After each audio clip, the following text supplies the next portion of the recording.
and the church falls on no other than our chairman for today. Born of and his good father is an epitome of Nigeria's cultural, literary unity and diversity. Ikechukwu, Umar, Songa, Wachukwu.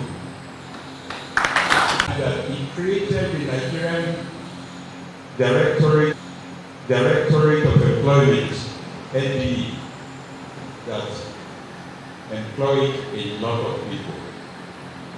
That is the right situation for you. It's also an MNI, and I'm happy that there are a lot of MNIs that are here seated.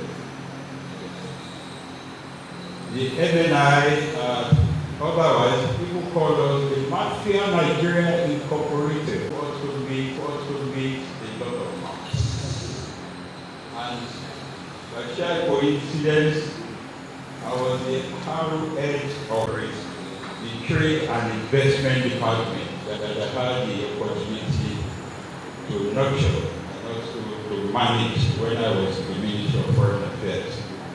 We did quite a lot of things here during that period. Each time that Wagner is going with a trade visit, we mobilize the private sector for the Trade and Investment Department and really made a mark. Wachukwu didn't come there. He left the Foreign Ministry. He also became the Senator of the Republic of Nigeria. And so this is a man that has seen it all. He's a Nigerian personified. He's a quintessential public servant, a seasoned diplomat, and please join me in welcoming Major General Ikechukwu Umar. Oh, really good. That's very welcome, sir. It's my pleasure to be our chair for today. Thank you. I will stand on the existing protocol. First, I must commend the founders of Ireland Club, the oldest Nigerian indigenous club.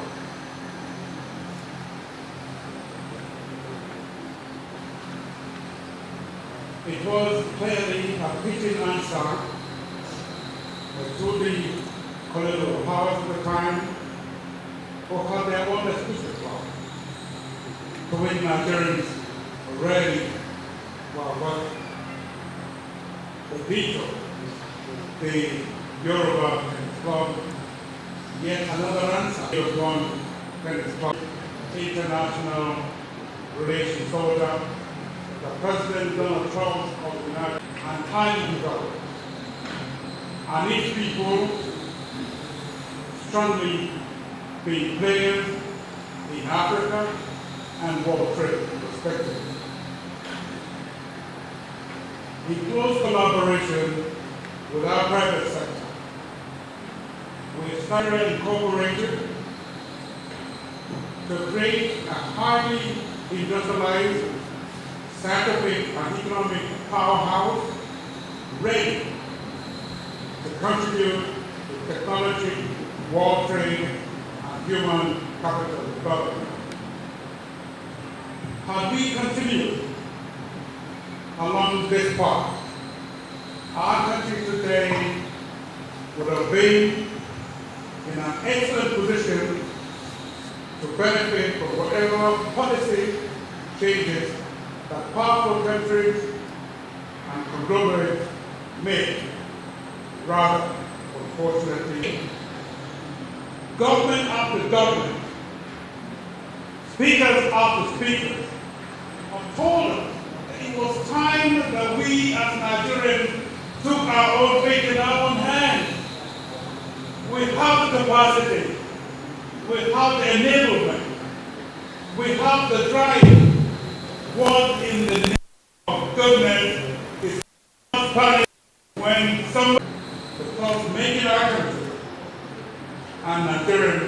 less dependent on foreign powers or foreign interest groups. It's a challenge for us. And I know we are able to take on those challenges. We must stop being lazy. We must walk our talk, for God's sake. I am absolutely tired of being your prime minister before, going around the world, telling the world how great this country is, and turn around today and see our country almost prostrate. That's not the Nigeria that I grew up with. No. That's not the Nigeria we want to bequeath to our children. We must therefore correct the mistakes of the past, gather our thoughts, gather our energies, innovate, use our resources, and develop and join the rest of the world on equal terms. We must not be inferior to anybody. We just must not do that. We must not be beggars. We must therefore work to be partners and not appendages, and work to achieve complementarity in our relations with the world. I must now allow our lecturer, eminent lecturer, Professor Ehosa Osai, Director General of the Nigerian Institute of International Affairs, to address us.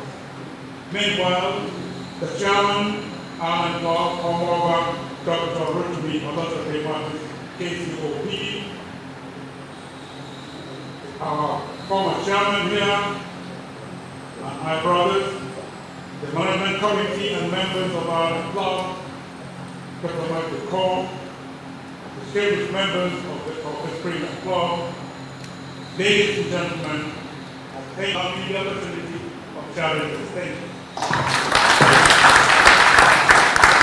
Club and the fathers and elders of this club, the chair of today's occasion, my Oga, very Oga at the top, General IOS Wanchu, of whom it's been said when he was a younger officer, he didn't have the opportunity to look into the mirror before leaving the house, shoes as your mirror, because the shoes were so well kept and clean. And this is coming from no less a person than General Yakubu. Thank you, sir. And the chair of the diplomacy group of the Island Club and members of that group, Your Excellencies, distinguished ladies and gentlemen. I'm very honored and privileged to be invited to this select group.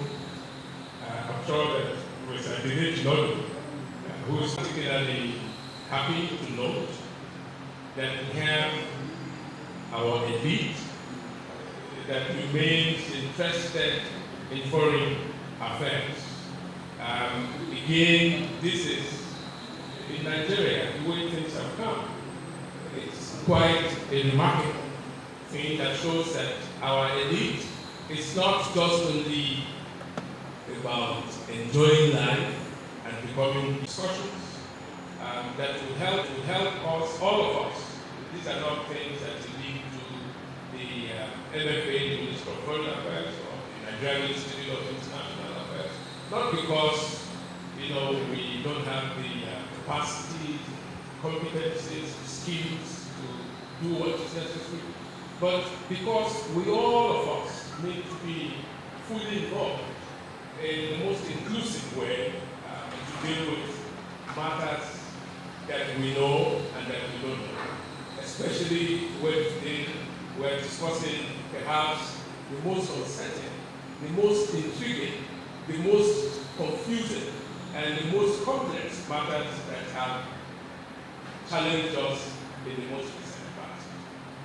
The thing about Trump's second coming is that it was easy to put in the Middle East.